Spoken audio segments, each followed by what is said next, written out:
हरिः ॐ। सहनावतु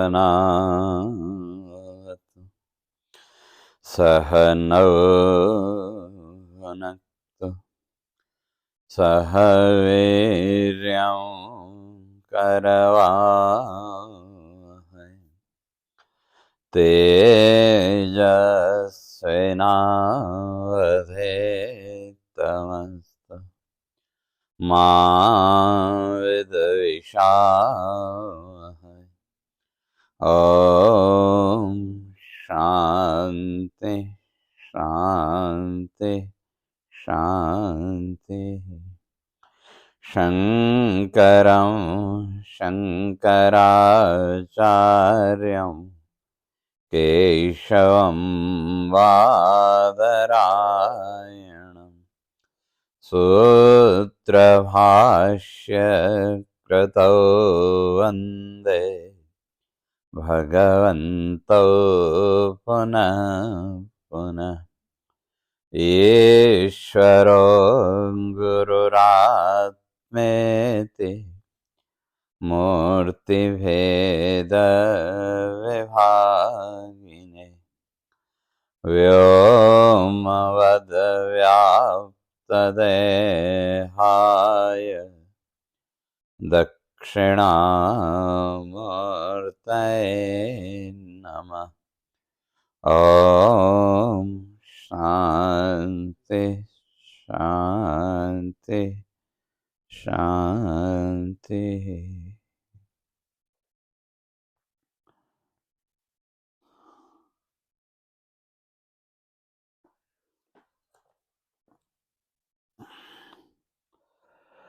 हम लोग विचार कर रहे थे तो भागवत में भगवान कृष्ण के स्वरूप का, तो जब कृष्ण शब्द हमने सुना तो उसके साथ ही हमने एक रूप एक आकार को पकड़ लिया। वास्तव में अगर कृष्ण शब्द को देखें तो उसका यह व्यापक अर्थ कल चर्चा करके आए थे। तो उस दृष्टि से अगर देखें तो सारा ब्रह्मांड इस कृष्ण शब्द के अंदर आ जाता है। अगर तीन देव आदि देव ब्रह्मा विष्णु महेश अगर उनको देखें वो तीनों भी इसी में आ गए और पूरी सृष्टि इसी में आ जाती है। और ये सारा संसार है कैसा, तो इसलिए भागवत के 10वें स्कंध में शुरू में स्पष्ट किया, विष्णो माया भगवते यया सम्मोहितम जगत।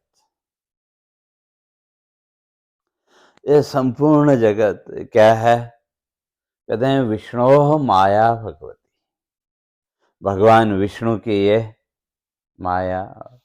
और जो विष्णु हैं तो कल उनकी चर्चा करके आए थे कि विष्णु शब्द संस्कृत ग्रामर में दो तरह से बनता है, दो भावों में। एक वे वेष्टिति विष्णु, तो की जो डेफिनेशन की ऋषियों ने, तो अर्थात विष्णु कौन? वेष्टेति सर्वम संसारम, इस संपूर्ण संसार को, इस संपूर्ण कॉस्मोस कह लो, ब्रह्मांड कह लो, उसको जिसने अपनी सत्ता से लपेट के रखा है। लपेटने का अर्थ खाली वो कपड़े से जैसे हम लपेटते हैं ऐसे नहीं। कई बार हिंदी में बोलते हैं ना, कोई बातों में अगर आपको कोई उलझा दे तो हम क्या बोलते हैं, वही उसने अपनी बातों में लपेट लिया। वहां कोई बंधन दिख नहीं रहा है लेकिन फिर भी बंधन है। तो इसी तरह से ये जो माया भगवती है तो इसका बंधन भी अदृश्य बंधन है। और बंधे हम क्यों? हमारी एक्सपेक्टेशन से। मुझे एक बात याद आई, फॉर एग्जाम्पल यूं समझो, वह आपको प्योर दूध की इच्छा है।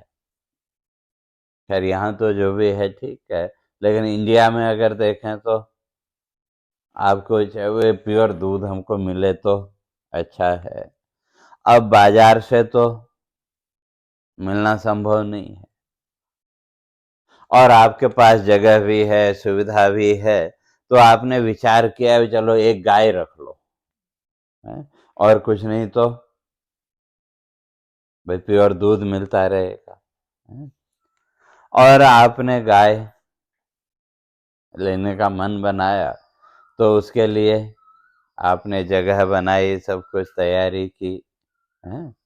और फिर एक दिन आप गाय लेने के लिए चल पड़े, तो अब सिटी के अंदर तो मिलना मुश्किल है, तो कहीं न कहीं विलेज में जाना पड़ेगा। अब वहाँ आप एक गांव में या जिसके पास गाय हैं उसके पास आप पहुंचे, और उसके पास कई गाय हैं, उनमें से एक गाय को आपने पसंद किया, और पसंद किया, बातचीत हुई, मोल भाव आपने किया, और आपने पैसा जैसे ही सामने वाले को दिया, उसके साथ ही उस गाय में आपकी ममता जुड़ गई कि नहीं?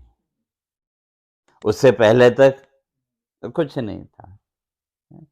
अब अगर कोई उस गाय को डंडा भी मारे तो हमको दुख होगा कि नहीं? लेकिन एक क्षण पहले तक कुछ नहीं था।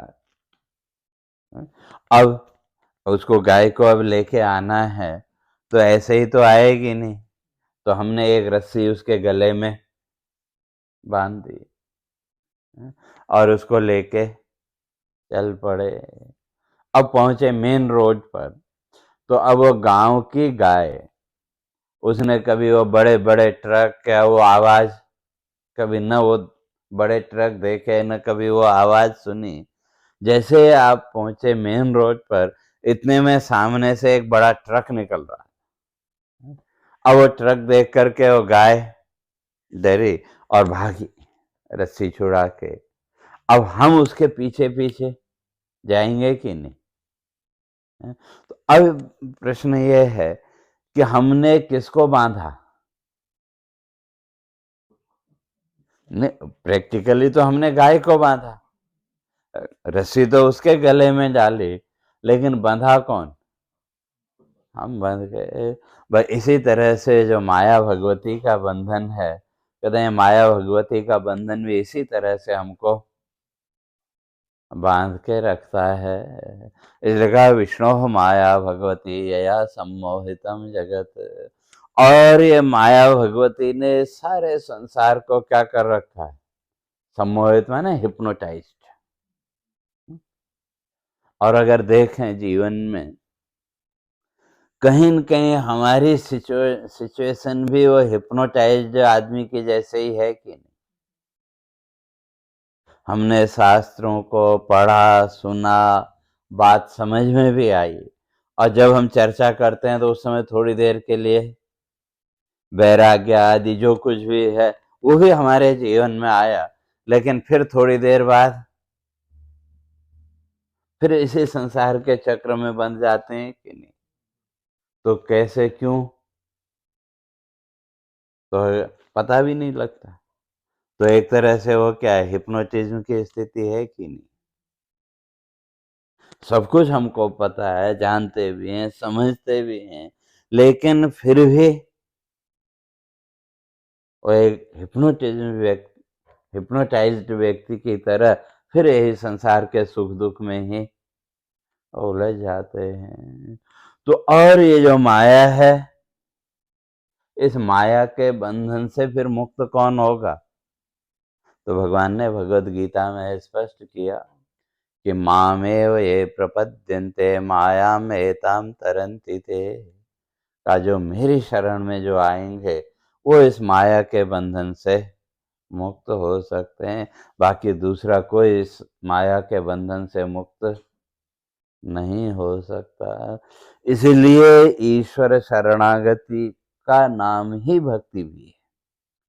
ईश्वर शरणागति जिसको हम कहते हैं, तो वही क्या है? वास्तविक भक्ति तो वही है। और शरणागति का अर्थ खाली मंदिर में हमने प्रदक्षिणा की और भगवान मैं तुम्हारी शरण में हूं, मैं शरणागत हूं, वो कहने से नहीं, बल्कि शरणागति का अर्थ सरेंडर है। और सरेंडर के लिए फुल फेथ होना जरूरी है। जब तक संसार में भी किसी भी व्यक्ति के प्रति जब तक हमारे अंदर दृढ़ विश्वास नहीं होगा, फुल फेथ नहीं होगा, तो हम सरेंडर नहीं कर सकते, शरणागति नहीं कर सकते। उसी तरह से ईश्वर के प्रति शरणागति के लिए भी वो विश्वास आवश्यक है। भले ही हम लोग मुंह से कुछ भी बोलते रहें, अपने आप को हम टटोल के देखें तो उस ईश्वर पर हमको कितना विश्वास, और कहीं न कहीं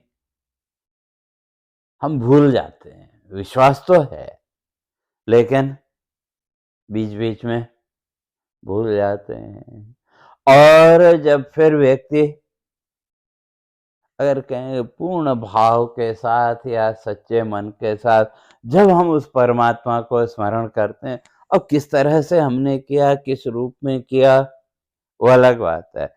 लेकिन वो स्मरण करते ही कोई न कोई रास्ता भी वो हमको दिखाता है। लेकिन समस्या यही है कि हम बातें तो करते हैं, लेकिन हम उस ईश्वर पर पूर्ण रूप से विश्वास नहीं कर पाए। जैसे उदाहरण के लिए हम बोलते तो हैं भगवान जो करता है अच्छे के लिए बोलते हैं ना, लेकिन कब बोलते हैं? जब कुछ हमारे गलत करने पर भी जब कुछ अच्छा हो जाए, तो उस समय हमको याद आती है कि हाँ भगवान जो करता है अच्छा। और अगर हमारी मेहनत से अगर अच्छा हुआ तो उस समय हम भगवान को भूल जाते हैं। उस समय तो फिर मैंने किया इसलिए ऐसा हुआ। और अपनी गलती होने पर भी कुछ अच्छा हो जाए, पॉजिटिव हमको मिले, तो उस समय थोड़ी देर के लिए हमको भगवान याद आ जाता है। तो इसलिए तो कहने का तात्पर्य कि तो वो जो विष्णु तत्व, वो जो ईश्वर तत्व है, तो उस तक पहुंचने के लिए हमारा विश्वास भी उतना ही दृढ़ होना चाहिए। और वही सत्ता, वही सत्य, उसी ने संपूर्ण ब्रह्मांड को व्याप्त करके रखा है। तो क्या बोलते हैं इंग्लिश में, ओमनी प्रेजेंट।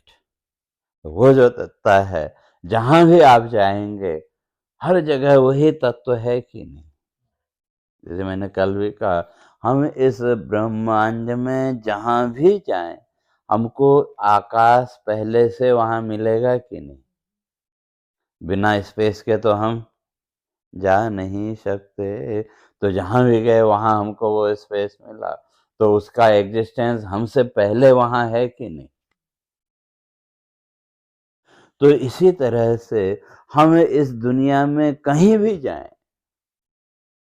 हर जगह हमारी जो सेल्फ एग्जिस्टेंस की जो फीलिंग है, वो एक जैसी है कि नहीं? माना आप यहाँ से गए, इंडिया भी गए या किसी दूसरे सिटी में गए, फ्लाइट से गए, बाई रोड गए, जैसे भी गए, तो रास्ते में फ्लाइट में भी गए, लंबी फ्लाइट है, तो आप सो गए हैं? और जब लैंड हुए तो आंख खुली। तो इस बीच में क्या क्या हुआ हमको पता है क्या? और जहां हम पहुंचे, वहां पहुंचने पर भी फर्स्ट फीलिंग जो है वो सेल्फ एग्जिस्टेंस की है कि नहीं? तो वो जैसी हमारी यहाँ से चलते समय थी, वैसी ही है कि उससे अलग है? वो तो वैसे ही है। क्यों? टाइम भी चेंज हो गया है, समय भी बदल गया।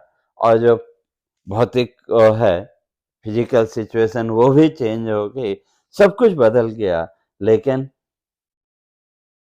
हमारा जो अपने होने का अनुभव था वो वो नहीं बदला।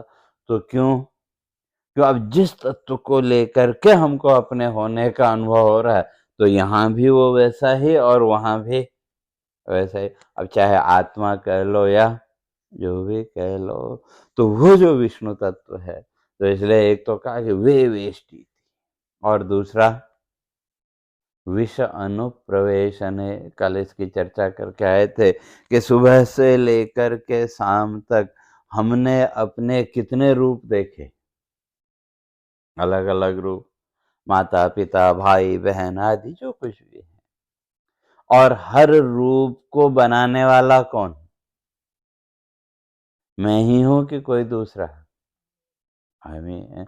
और उस रूप में एग्जिस्टेंस किसका, हमारा ही है कि किसी और का? हमारे। तो हमने उस रूप का निर्माण किया, और उस रूप में हम ही खुद, उसके अंदर भी हम ही बैठे कि नहीं? तो इसी तरह से कहते हैं विष अनुप्रवेशन, अर्थात इस संसार के सारे जीवों के अंदर जो सत्ता रूप से बैठा हुआ है इनसे अलग, लेकिन अलग होते हुए भी जो एग्जिस्टेंस है वो किसका है? वो तो उसी का है। ऐसा वो जो तत्व है, तो कहते हैं वो विष्णु तत्व है। तो इसलिए ब्रह्मा विष्णु और महेश, तो इन तीनों का मिला हुआ जो रूप, अगर रूप की दृष्टि से कहें तो उस रूप का नाम है कृष्ण। और वो जो कृष्ण तत्व है, इसलिए उसको बहुत लंबी व्याख्या हमारे ऋषियों ने की कृष्ण शब्द की, कश्च वश्च ईशश्च। तो वहां भी वही ब्रह्मा विष्णु और महेश, इन तीनों को, और वो जो ईश्वरीय सत्ता है, वो जो ईश्वरीय तत्व है। तो महर्षि वेदव्यास जी 10वें स्कंद में इस बात को स्पष्ट करते हैं कि जहां उस ईश्वरीय तत्व की अभिव्यक्ति है, जहां उस ईश्वर का निवास है, वहां किसी भी प्रकार का अशुभ रह नहीं सकता। इसलिए आप देखो भागवत की कथा में या सीरियल वगैरह में, भगवान के जन्म के साथ ही जो असुर थे, राक्षसी प्रवृत्ति के जो लोग थे, वो मरने लगे कि नहीं? हैं? और सबसे पहले कौन आई? पूतना। हैं? तो इसलिए वहां कवि ने बड़ी सुंदर कल्पना की है। हैं? कई लोग कहते हैं कि वे भगवान कृष्ण ने पूतना को मारा। हैं? ऐसा नहीं। एक अपने बड़े उच्च कोटि के संत हुए, वो वहां कल्पना करते हैं कृष्ण की ओर से, कि वो कहते हैं कि मेरा इसमें कोई दोष नहीं है। मारने तो तुम मुझे आई थी, हैं? और मैंने तो तुमसे दूध पीने के लिए भी प्रार्थना नहीं की, हैं?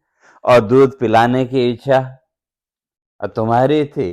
भाई तुम्हारी इच्छा पूरा करने के लिए मैंने दूध पिया, अब मेरे दूध पीने से तुम्हारी मृत्यु हो गई, तो उसमें मेरा क्या दोष? दूध पिलाने जब पूतना आई तो उसी से मृत्यु हुई, तो वे दूध पिलाने तुम आई, तो हमने तो मांगा नहीं। भगवान की ओर से वो कल्पना करते हैं, भाई अब, और तुमने स्वयं ही अपना स्तन मेरे मुंह में दिया दूध पीने के लिए, और मैंने दूध पिया। अब मेरे दूध पीने से तुम्हारी मृत्यु हो गई, तो कहा उसमें मेरा क्या दोष है? तो इसलिए ये जितनी भी लीलाएं हैं भगवान की, वो वास्तव में क्या है? शुद्धिकरण की प्रक्रिया। क्यों? जहां ईश्वर का निवास है, वहां कोई भी वस्तु अशुद्ध नहीं रह सकती। सबसे पहले तो मन की वृत्तियों की शुद्धि। तो ये पूतना आदि ये सब क्या है, इसलिए पूतना को अविद्या रूप माना है। इसीलिए वहां पर जब वो पूतना आई भगवान के पास, तो भगवान जो है तो वो तो सब जानते हैं, और भगवान जानते हैं कि वो अपने स्तनों में विष मिला के आई है। तो वहां भागवत का महर्षि वेद व्यास जी कहते हैं कि वहां भगवान ने जैसे पता लगा कि वो पूतना आई है, अपनी आंख बंद कर दी है। ये आप लोगों ने सुना है ना, जब दुर्योधन गया तो वहां भी भगवान ने आंख बंद कर ली। तो भगवान ने आंख बंद कर ली, क्यों? तो कहते हैं अगर कहा कि एक तो ये जो है तो इसके हृदय में तो कोई अच्छा भाव है नहीं है?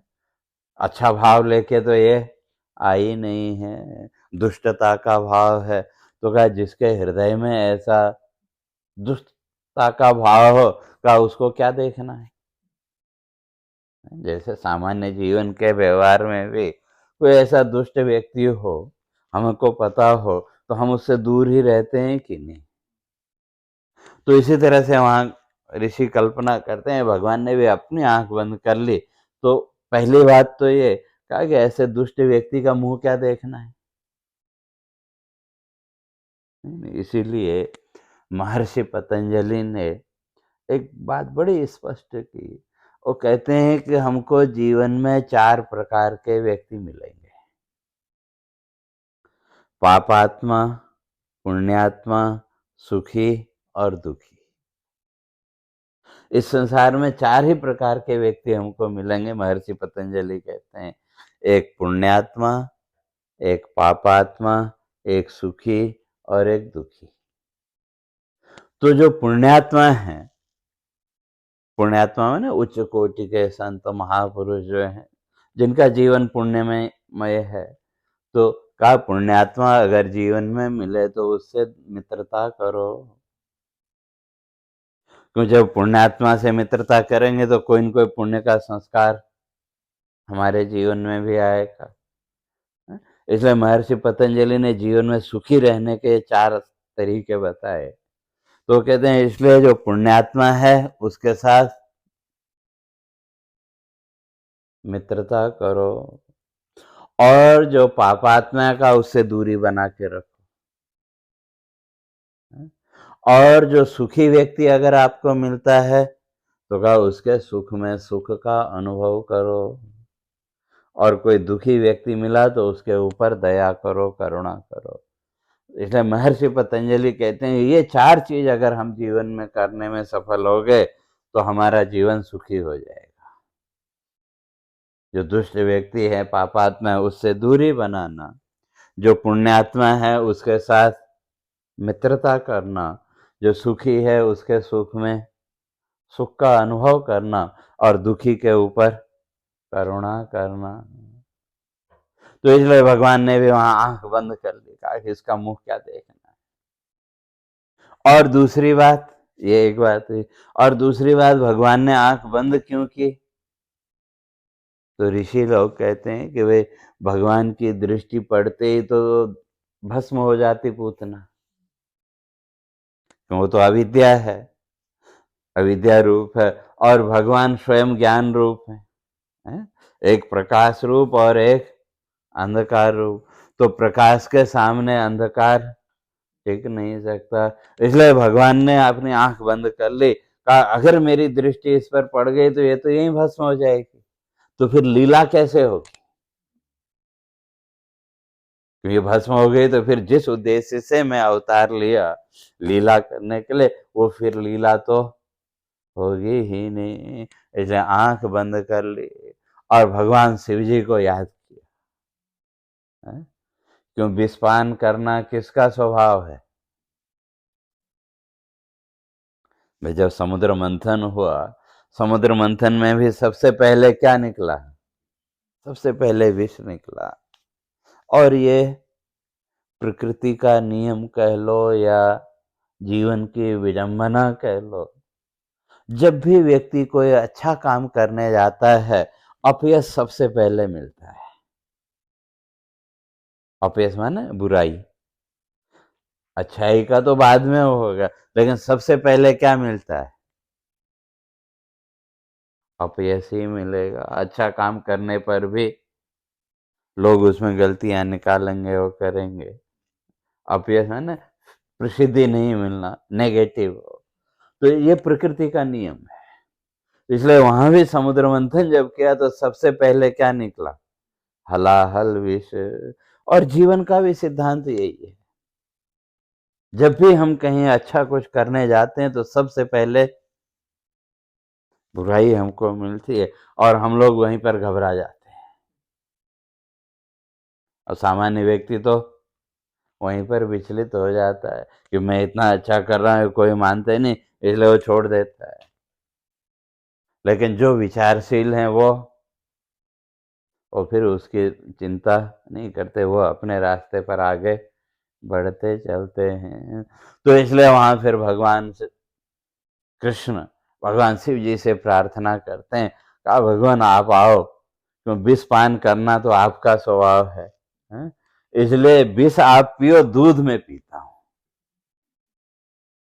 विष पान आपको आदत है उसकी, तो इसलिए वो कालकूट विष आप तो अपने गले में स्थिर कर लेंगे, इसलिए विष आप पियो और दूध मैं पीता हूँ। तो इस तरह से महर्षि वेद व्यास जी ने वहां और किया।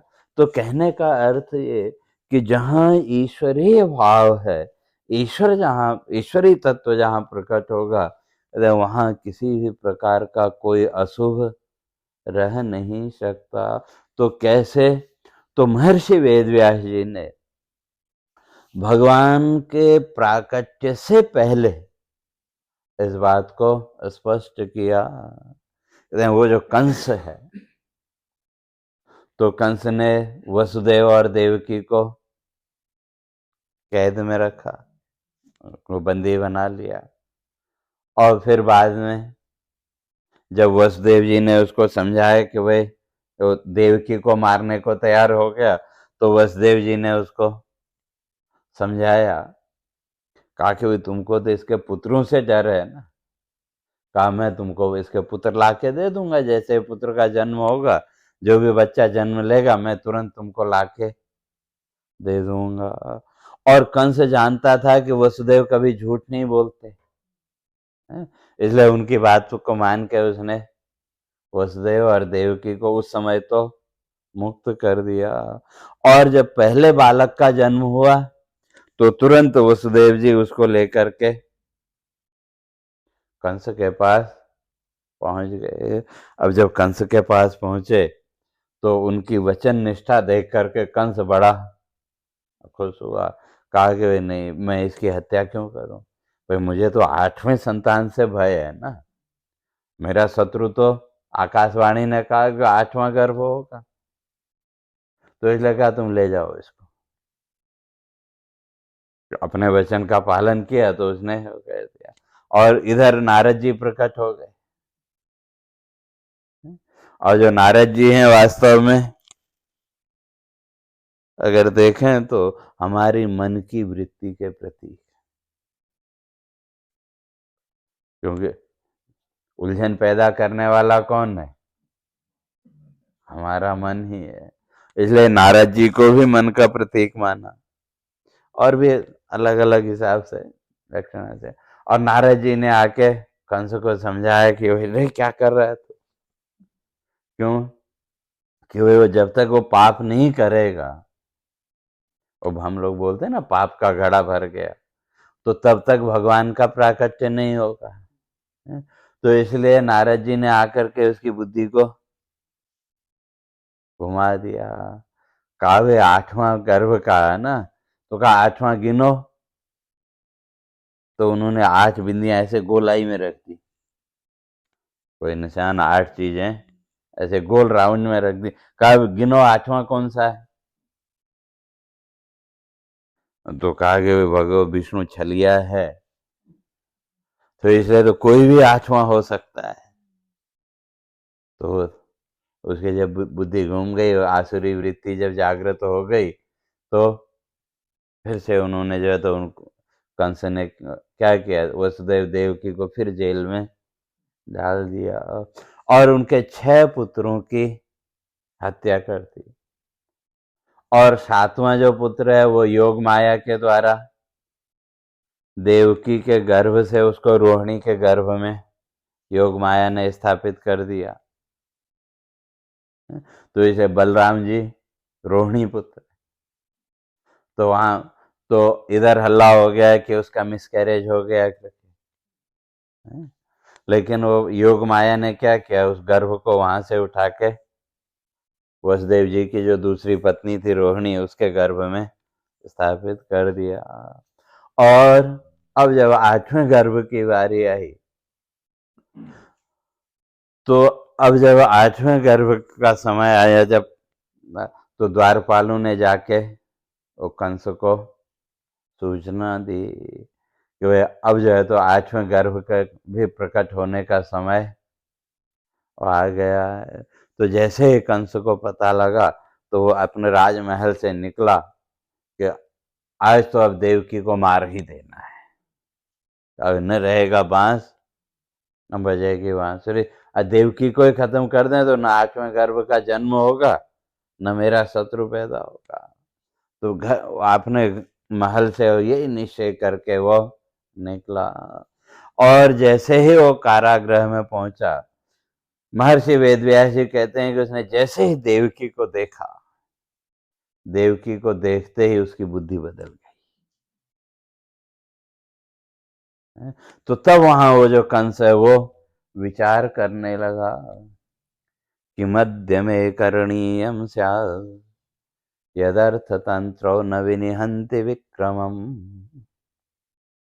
तो इसलिए वहां महर्षि वेदव्यास जी कहते हैं ये भगवान का प्रताप है कि जहां वो ईश्वरी सत्ता है तो वहां कोई भी अशुभ नहीं रह सकता। और वही कंस जिसने आज तक न जाने कितने पाप किए, कितनी हत्याएं की, तो वही कंस अब वहां क्या सोच रहा है कि मध्य में करणीयम स्यात् यदर्थ तंत्रो न विहन्ति विक्रमम। मुझे अब क्या करना चाहिए? क्यों? यद अर्थ तंत्रो न विनिहन्ति विक्रमम, कहते हैं जिससे मेरा अर्थतंत्र, या आजकल देखे ना जैसे श्रीलंका की क्या हालत हुई, सारी इकोनॉमी। तो किसी भी राज्य या परिवार कहें या देश, उसको चलाने के लिए धन भी चाहिए कि नहीं, और राज्य को चलाने के लिए तो वो अर्थतंत्र है ना, इकोनॉमी। भाई इकोनॉमी अगर मजबूत है तो चाहे राज्य हो कंट्री हो बढ़िया चलेगा, और इकोनॉमी नहीं मजबूत हो तो इसलिए वो कहता है यद अर्थतंत्रम का, जिससे मेरी इकोनॉमी भी खत्म न हो और विनिहन्ति विक्रमम, मेरा जो यश है, मेरी जो प्रसिद्धि है, वो प्रसिद्धि भी जिससे समाप्त न हो, अर्थात मेरे राज्य की इकोनॉमी और मेरी प्रसिद्धि बनी रहे, मुझे ऐसा कुछ करना चाहिए। तो अब वहां जाते हो उसको हत्या करने का, उसको मारने का जो ख्याल था वो उसका वो बदल गया। तो क्यों? तो वो सोचता है कि भाई इसको मारना तो बड़ा पाप होगा, उससे पहले पाप का उसके अंदर ख्याल नहीं आया। तो क्यों पाप होगा? वो कहता है एक तो ये मेरी बहन है?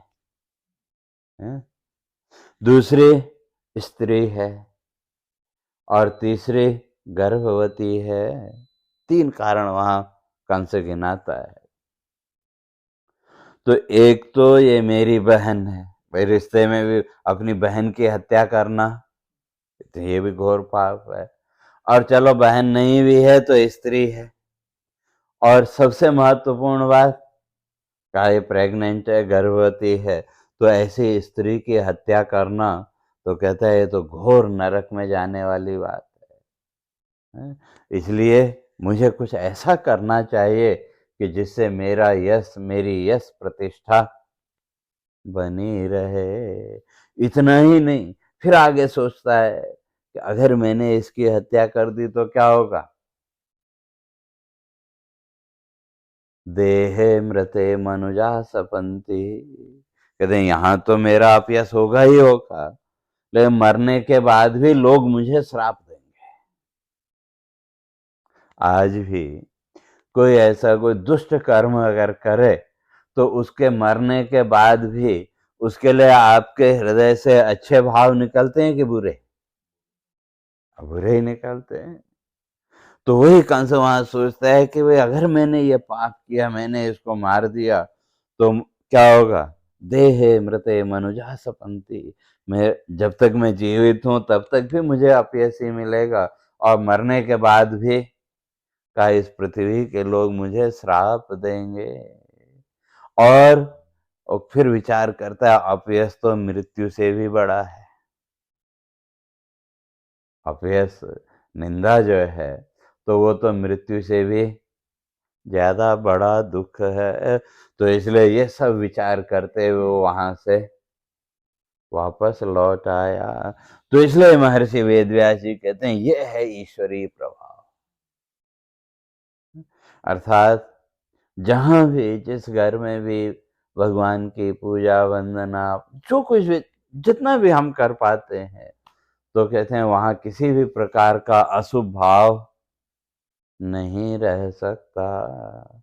अर्थात धीरे धीरे वो अशुभ भाव वहां से, और जहां ईश्वरीय भाव प्रकट हुआ, कहते हैं वहां का तो फिर कहना ही क्या है। इस तरह से वो जो कंस है वो वहां से लौट आया और निगरानी और बढ़ा दी, सिक्योरिटी।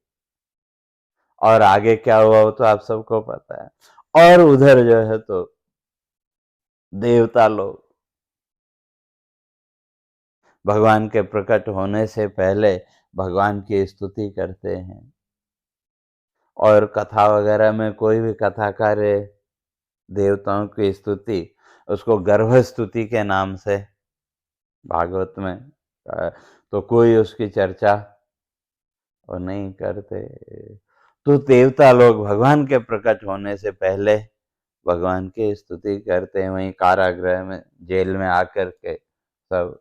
और सारे देवी देवता वहां आए और स्तुति भी इसलिए करते हैं का मनुष्य रूप में जो दर्शन है का वो तो बड़ा दुर्लभ है। क्यों, एक युग में एक बार, वह उससे पहले द्वापर में, त्रेता में भगवान राम के रूप में, और उसके बाद फिर द्वापर में कृष्ण के रूप में।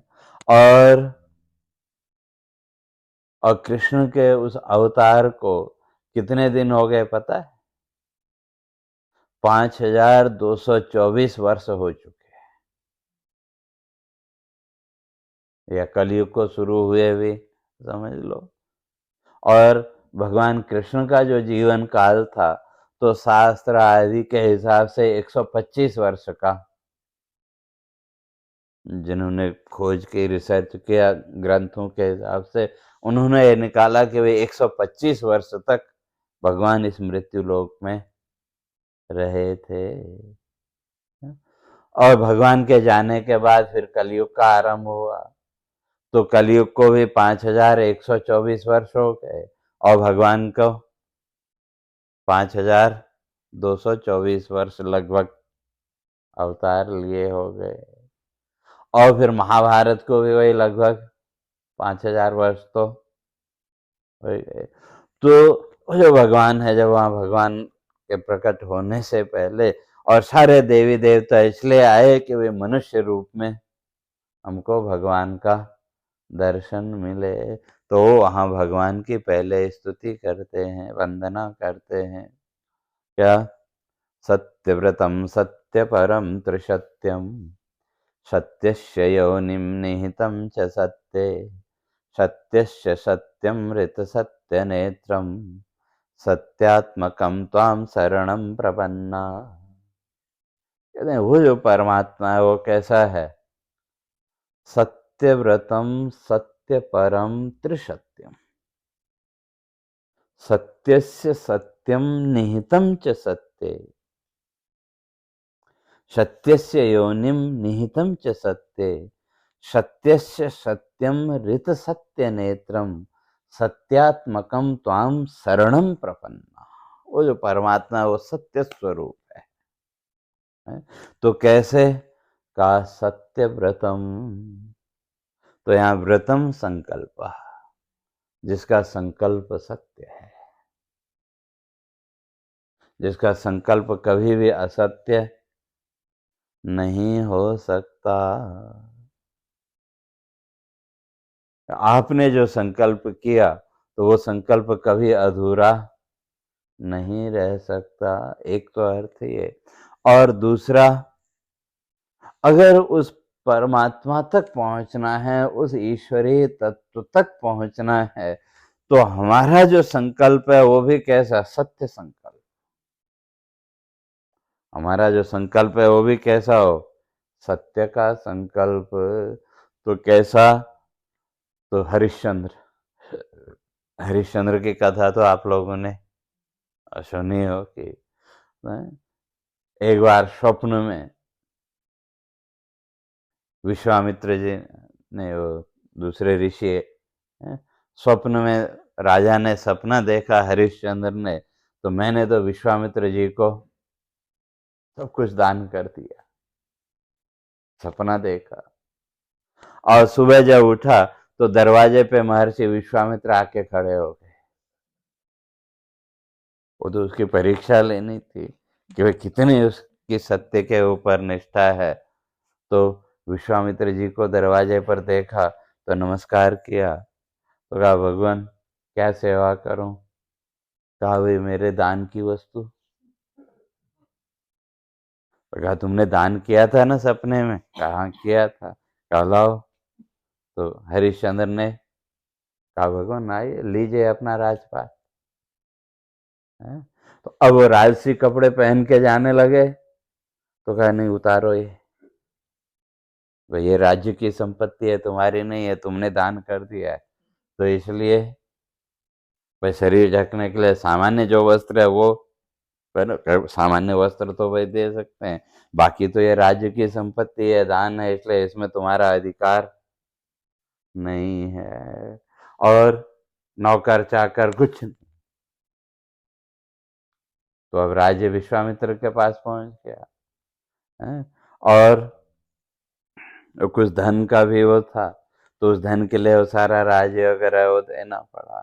तो अब सत्यव्रत संकल्प किया और साथ में अपना एक गुप्तचर रखा कि भाई कहीं ये वो न करे, हैं? तो वो जो है तो लंबी कहानी है, हैं? और अंत में यहाँ तक स्थिति आई कि अपनी पत्नी को भी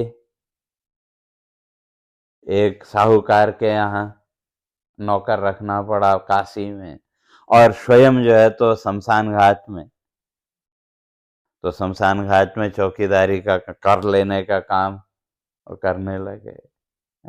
अभी तो परीक्षा बाकी थी। और एक दिन क्या हुआ, वो जो पत्नी जिस घर में काम करती थी तो फूल तोड़ने गई थी, तो वहां सांप ने आके बच्चे को डंक मारा, तो बच्चा मर गया। और जो साहूकार इतना वो था कि वो, जैसे अक्सर होता है नौकर जो काम करने वाले हैं, बहुत से लोग हैं तो बहुत दुर्गति उनकी करते हैं। तो जो साहूकार की, जो साहूकार तो फिर भी थोड़ा नरम, लेकिन उसकी पत्नी जो थी वो, तो उसने जो है तो उसको निकाल दिया। कहा भाई कफन के लिए कपड़ा दे दो, तो कहा वो भी नहीं है। अब वो लेके गई शमशान में, अंतिम क्रिया तो करनी है। तो शमशान में जब पहुंची तो सामने देखा वही हरिश्चंद्र, लेकिन उसने प्रार्थना कहा कि तुम्हारा बेटा, बोला यहाँ मेरा कोई बेटा बेटा नहीं है, मैं जिस काम के लिए यहाँ नियुक्त हूँ मैं यहाँ वही हूँ, मेरा यहाँ कोई रिश्तेदार नहीं, कोई कुछ नहीं। इसलिए अगर इसका अंतिम संस्कार करना है तो कफन दो कर्म है। उस समय होता है ना भाई, एक कपड़ा कफन जो है तो कर के रूप में वो लिया करते, जैसे आजकल भी है, इलेक्ट्रिक हो गए तो उसका भी चार्ज लेते हैं कि नहीं।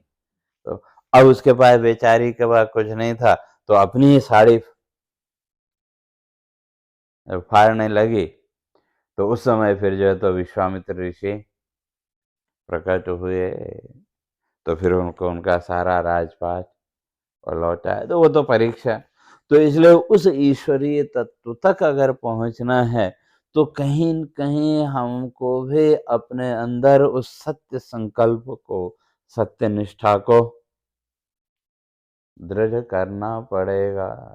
इसलिए कहते हैं सत्य व्रतम। और जो परमात्मा कैसा है?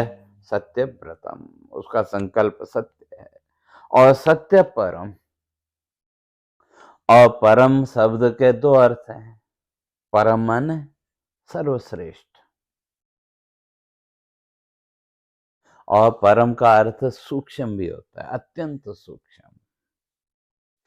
इस संसार में जो सर्वश्रेष्ठ सत्य है वो भी आप ही हैं। और सूक्ष्म से सूक्ष्म अगर सत्य कुछ है तो वो भी आप ही हैं। अत्र सत्यम कहते हैं। और तीनों कालों में जो सत्य है वो भी आप ही हैं। और सत्यस्य योनिम निहितम च सत्य, इस संसार में जितना भी सत्य है उस सत्य की योनि माने आधार, उस सत्य के आधार भी आप ही हैं। सत्यस्य योनिम निहितम च सत्य, और आपकी जो प्रतिष्ठा है वो कहाँ है? सत्य में ही आपकी प्रतिष्ठा है। और सत्यस्य सत्यम, इस संसार में जो भी सत्य है उसका भी सत्य आप ही है।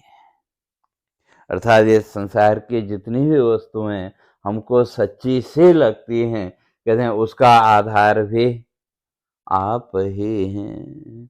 और सत्यस्य सत्यम ऋत सत्य नेत्रम, कहते हैं वो ऋत सत्य भी आप ही हैं। इसलिए यहाँ पर सत्य के दो भेद किए, एक अल्टीमेट ट्रूथ और दूसरा सापेक्षिक, संसार में जो है सांसारिक जो है। तो जैसे उस दिन भी मैंने कहा था कि एक बच्चा, उसको आज बच्चा कहना सत्य है कि नहीं, लेकिन 10 या 20 साल के बाद उसको हम बच्चा नहीं कह सकते, क्यों? स्थिति चेंज होगी। लेकिन जिस समय बच्चे को हम बच्चा कह रहे हैं उस समय वो सत्य है कि नहीं? तो इसलिए वो सत्य, सापेक्षिक सत्य, एक दूसरे की अपेक्षा को लेकर के, रिलेटिव ट्रूथ, एक अल्टीमेट ट्रूथ और दूसरा रिलेटिव ट्रूथ। तो संसार में जो भी सत्य है वो सब क्या है? रिलेटिव। संसार में जो कुछ भी हम सच्चा मानते हैं वो सब रिलेटिव है। तो इसलिए उस सत्य के भी सत्य आप हैं। तो इसलिए यहाँ ऋत शब्द का प्रयोग किया। तो ऋत शब्द का अर्थ है अल्टीमेट ट्रूथ, जिसको अपनी सत्ता के लिए किसी दूसरी वस्तु की आवश्यकता ही न पड़े, तो वो अल्टीमेट ट्रूथ। इसलिए ऋत सत्य नेत्रम। और आपका ऋत और आपकी जो दृष्टि है वो कहाँ है? सत्य दृष्टि है। और कई बार हम मंदिर में जाते हैं, भगवान से प्रार्थना करते हैं, और जैसे मैंने कहा हम सब लोगों की कहीं न कहीं भगवान से शिकायत भी कि भाई मेरी ओर नहीं देखते, मेरा वो नहीं करे, बाकी सब के। लेकिन अगर हम अपने जीवन को देखें तो हमारे जीवन में सत्य कितना और असत्य कितना है। लेकिन जिनके जीवन में सत्य है तो भगवान की दृष्टि भी उन पर है। या यूं कहें कि वे भगवान की जो दृष्टि है वो जहाँ सत्य है वहाँ ईश्वर की दृष्टि है। इसीलिए हमारे बुजुर्गों ने कहा, कर भला हो भला अंत भले का भला। अगर हम अच्छा कर रहे हैं तो अभी भी हमारा वो कॉन्सेप्ट है कि हम अगर अच्छा करेंगे तो क्या कहते हैं, तो भगवान देख रहा है बोलते हैं कि नहीं। तो इसलिए भगवान की दृष्टि तो सब जगह है, लेकिन विशेष दृष्टि सत्य पर, अर्थात जो सत्य के मार्ग पर चल रहा है, जो साधना के मार्ग पर चल रहा है, वहां भगवान की विशेष दृष्टि, और दूसरों पर भी दृष्टि है। तो वो व्यवस्था उन्होंने बना रखी है। तो इसलिए सुपरविजन तो वो ईश्वर का है ही। तो इसलिए ऐसा जो सत्य स्वरूप परमात्मा है, कहते हैं सत्यात्मकम त्वाम शरणम प्रपन्ना। हे सत्य स्वरूप परमात्मा, हम आपकी शरण में आते हैं। तो क्यों? का इस संसार के बंधन से मुक्त होने के लिए। और ये जो संसार है ये है कैसा? एकायनासो द्विफलस्त्रिमूलः चतुरसः पंचविधः सदात्मा सप्तत्वष्टविटपो नवाक्षो दशच्छदी द्विखगो हि आदिवृक्ष। तो ये जो संसार है, संसार कैसा है? एकायनासो, कहते हैं इसका तो एक ही आधार है, और वो है माया। इसलिए संसार जितना भी है, इस संपूर्ण संसार का जो आधार है वो क्या है? वो केवल माया ही है। तो माया का नाम ही संसार। और इसीलिए माया का लक्षण ही किया कि माया का अर्थ दिखाई दे, दिखाई भी दे, फीलिंग भी हो, लेकिन पकड़ में कुछ ना आए, उसका नाम माया। जैसे सपने में दृश्य हमको दिखते हैं कि नहीं, और फीलिंग भी जैसे हमको जागृत में है, वैसे ही स्वप्न में भी उन दृश्यों को लेकर फीलिंग होती है कि नहीं, सुख दुख आदि। लेकिन सुबह आंख खुलने के बाद हाथ में क्या है? कुछ भी नहीं। तो इसी तरह से जीवन को देखें, तो जो जीवन हमारा बीत गया, दृश्य हमको दिखे, बचपन से लेकर के अगर आज तक देखें, तो हम दृश्यों को ही देखते आए कि नहीं? वही दृश्यों को ही हमने सत्य माना, लेकिन जो तत्व है वहां तक तो हमारी दृष्टि गई ही नहीं। इसलिए गुरुजी एक उदाहरण दिया करते थे, कहते हैं बॉम्बे है ना, बॉम्बे में दादर स्टेशन है, और दादर स्टेशन में वो दोनों तरफ की ट्रेनें आती हैं, ईस्टर्न और वेस्टर्न लाइन की है। तो अब वहाँ क्या है, कहते हैं कि भाई आमने सामने प्लेटफॉर्म में दो ट्रेनें आई है? एक बुरके वाली इधर से उतरी, एक इस ट्रेन से उतरी। तो दोनों ने देखा बस एक जैसे, तो भाई कैसी हो बहन, कैसी हो, दोस्ती हो गई। और दोनों जो है तो दिन भर पूरे बाजार में घूमी, जो भी खरीदारी करनी थी उसकी, और शाम को फिर वही दादर स्टेशन पे पहुंची। तो जो जिस ट्रेन से आई थी उसने वो ट्रेन पकड़ी, दूसरी ने दूसरी ट्रेन। तो किसने किसको देखा?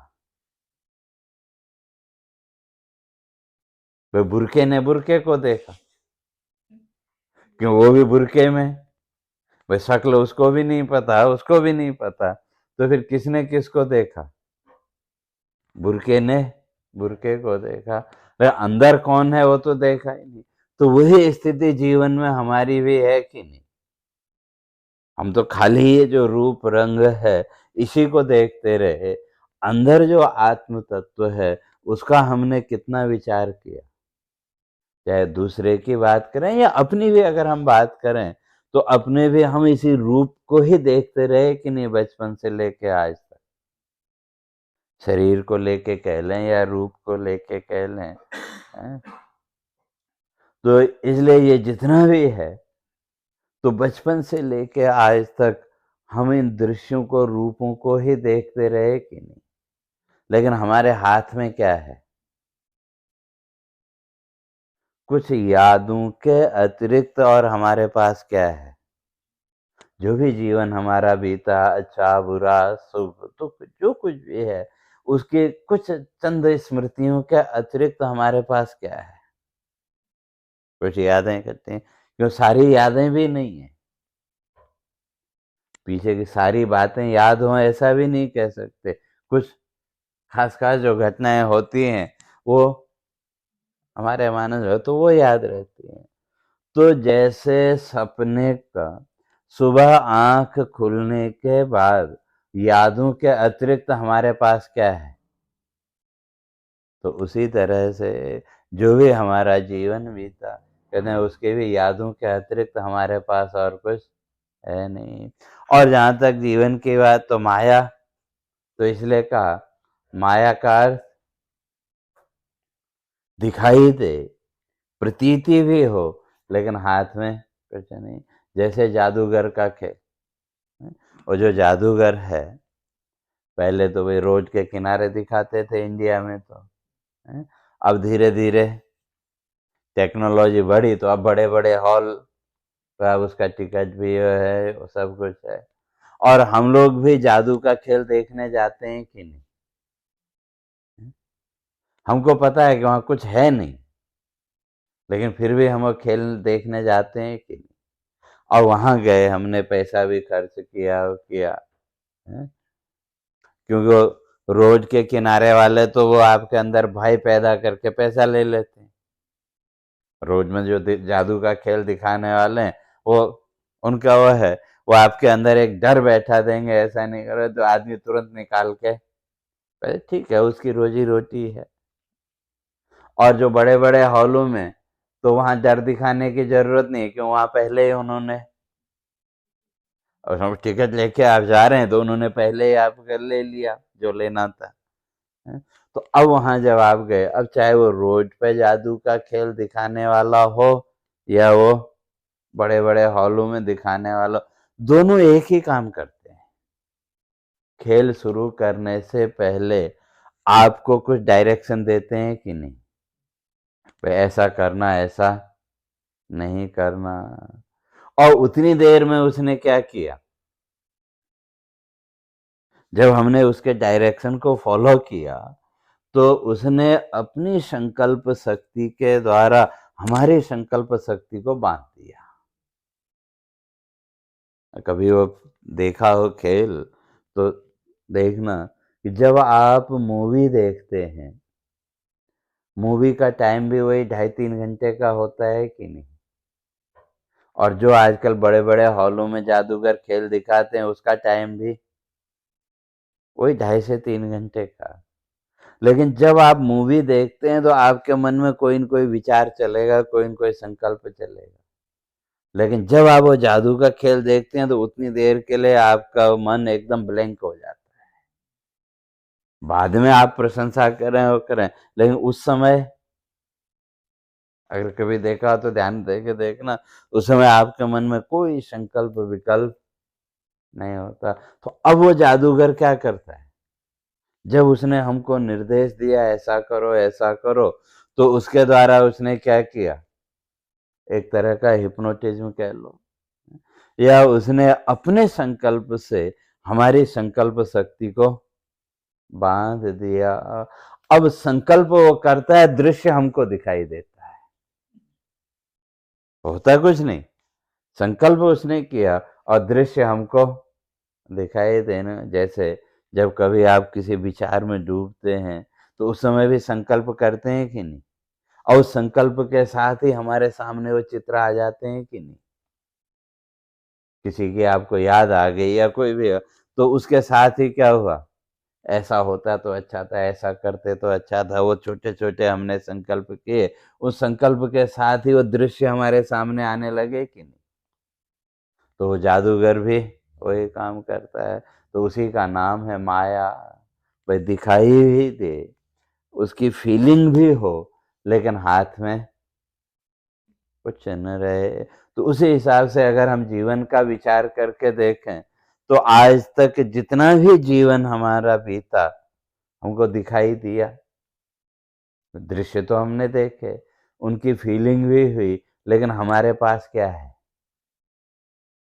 हमारे पास कुछ भी नहीं। और आगे जिसको अब हम संसार मानते हैं, तो वहां भी वही है, दृश्य हमको दिखे, उन दृश्यों को लेकर के एक फीलिंग हमारे अंदर आई, लेकिन हमारे पास क्या है? बस अब उसी फीलिंग को हमने सच्चा मान लिया, और जब सच्चा मान लिया तो फिर सुखी और दुखी होने लगे। तो वही यहाँ वो कहते हैं कि इसलिए ये जितना भी संसार है, कहते हैं इस संसार का एकमात्र आश्रय है माया, कि उस माया के बिना ये संसार नहीं चल सकता। इसलिए हम त्वाम प्रपन्ना, इसलिए हम आपकी शरण में आना चाहते हैं, कि जो भगवान ने गीता में कहा माम एव ये प्रपद्यन्ते मायाम एताम तरन्ति थे, का हम इस माया के बंधन से मुक्त होना चाहते हैं, इसलिए हम आपकी शरण में आना चाहते हैं। तो पहली बात, और क्या क्या है तो उसकी विस्तार से तो कल चर्चा करेंगे। तो संक्षेप में कहते हैं दो फल, सुख और दुख, और इस संसार के तीन ट्रंक। सामान्यतः एक वृक्ष जो है उसका एक ट्रंक होता है, लेकिन ये जो संसार वृक्ष है इसके तीन ट्रंक, सत्व रज और तम है, और चार रस, धर्म अर्थ काम मोक्ष, ये चार इसके रस हैं, चार पुरुषार्थ। पंचविधा, इस संसार को जानने के पांच तरीके, पांच ज्ञानेंद्रियां। हाँ? और सदात्मा, कहते हैं छह इसके दोष, जन्म मृत्यु आदि छह विकार हैं? भूख प्यास लोभ मोह जन्म और मृत्यु, ये छह इसके दोष हैं। और सप्तरस, कहते हैं ये सात रस जो हैं, सप्त सात प्रकार की धातुएं, एलिमेंट, बॉडी में जो सप्त धातु है, ब्लड आदि, तो ये इसके त्वचा है। और अष्टविटवा, आठ इसकी शाखाएं हैं। और नवाक्षो, नौ इसमें खड्डे, और 10 प्रकार के प्राण, दशच्छदी, 10 प्रकार के पत्ते। और इसमें रहने वाले कहते हैं दो जीव और ईश्वर, दो पक्षी जो है तो इस वृक्ष में रहते हैं। इसलिए हमें इस वृक्ष से, इस माया वृक्ष से के बंधन से मुक्त होना है। तो उस मुक्ति हेतु त्वाम शरणम प्रपन्ना, देवता लोग कहते हैं हम आपकी शरण में आते हैं। तो इन सब बातों की चर्चा फिर कल करेंगे इसी देव के में।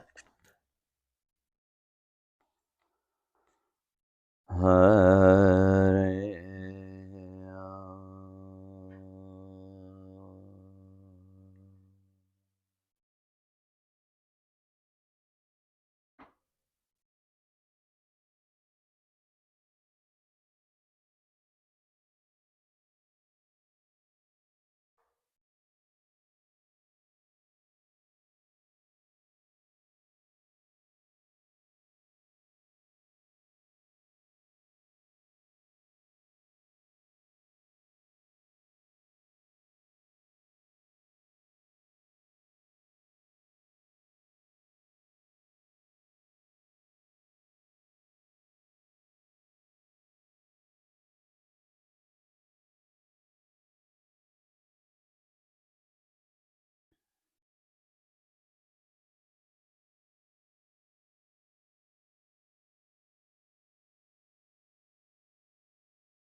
पूर्णमदः पूर्णमिदं पूर्णात् पूर्णमुदच्यते पूर्णस्य पूर्णमादाय पूर्णमेवावशिष्यते। ॐ शान्ति शान्ति शान्तिः। शङ्करं शङ्कराचार्यं केशवं बादरायणं सूत्रभाष्य कृतौ वन्दे भगवन्तौ पुनः पुनः।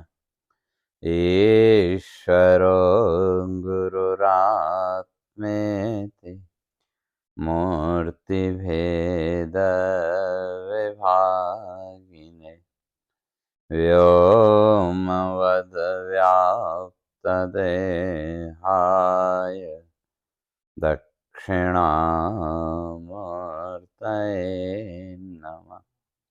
ॐ शान्ति शान्ति शान्तिः।